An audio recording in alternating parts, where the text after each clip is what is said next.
نن په کابل کې څه تیر شول د حکمتیار پلویانو څه وکړل څه ویل شوي او څه روان دي ګرانو لیدونکو السلام علیکم ټاکل شوې وه د میزان په 5مه نیټه د لویې جرګې په تالار کې د ډاکټر نجیب الله 40 تلین ولمانځل شي خو په هغه وخت کې ګڼو جهادي احزابو ډلو ټپلو ګډه اعلامیه خپره کړه ویل چې حکومت دې د دې کار اجازه نه ورکوي په هر حال د میزان پر 5مه نیټه چې کله د نجیب پلویان راغلل پولیسو تالار ته د ننوتلو اجازه ورنه کړه چې بیا ګډوډي رامنځته او د ډاکټر نجیب پلویان د لویې جرګې انګړ ته ننوتل خو په هغې ورځ بیا پرېکړه وشوه چې دغه تلین غونډه به د پنجشنبې په ورځ ترسره کیږي خو نن پنجشنبه د لویې جرګې مخې ته د باغ بالا پر سړک باندې د ګلبدین حکمتیار سلګونه پلویان راوتلي وو او په اعتراض یې لاس پورې کړ په دغه لاریون کوونکو کې ځینې بیا تر انسانیت هم ورتیر شول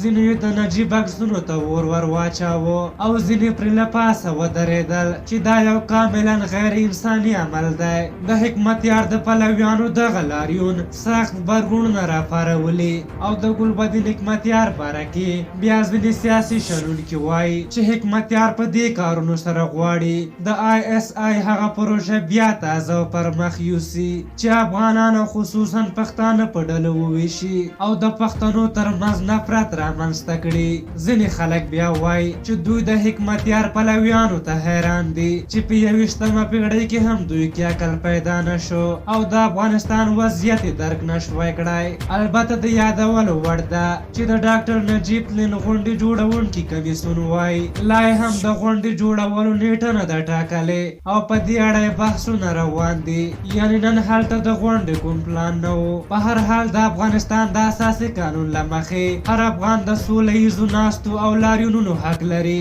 او جمهوریت او ولسواکۍ هم همدا حق ورکړی که چېرته حکومت د څو اشرارو له ویرې تلین غونډې ته اجازه ورنه کړي نو مطلب چې اساسي قانون او جمهوریت یې تر پښو لاندې کړ په هر حال تاسو دغې موضوع په هکله څه نظر لرئ خپل نظرونه هم راته په کمنټ کې ولیکئ که زموږ ویډیو مو خوښه شوې وي ضروري لایک کړئ تر بلې ویډیو مو په لایق بخښونکي خدای سپارم د الله په امان